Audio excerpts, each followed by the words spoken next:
Hey guys, have you ever been driving along and you find on your dash you get a warning light for your low tire pressure? You get out and you find a flat tire. Well, here at 1A Auto, we have a True Seal hybrid inflator.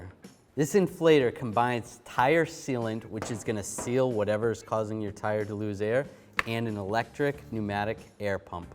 Now you take the can that comes with the inflator on the bottom, take the cover off, install the can. Slide the cover back on. The first thing you want to do is take your valve stem cap off and attach this to the actual valve stem. Next, you're going to plug the connector into your auxiliary outlet and make sure you have your key on auxiliary. Next, you're going to want to push down on this button, twist to the left to add the sealant. You should see sealant going through this hose, it's clear. And then check your pressure gauge and make sure it goes up. It should go up to about 10 psi. Next, wherever the leak is on the tire, if you see a nail coming out, you're going to want to rotate the tire so that the leak is at 6 o'clock, so straight down. Then what we're going to do is we're going to twist this cap back, and then we're going to push it down a little bit and go to inflate.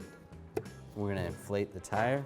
You're going to watch the gauge and go to your manufacturer's recommended tire pressure. So there you go. That's gonna get you out of an emergency situation. Get yours at 1aauto.com. Thanks for watching. Visit 1aauto.com, your place for DIY auto repairs, for great parts, great service, and more content.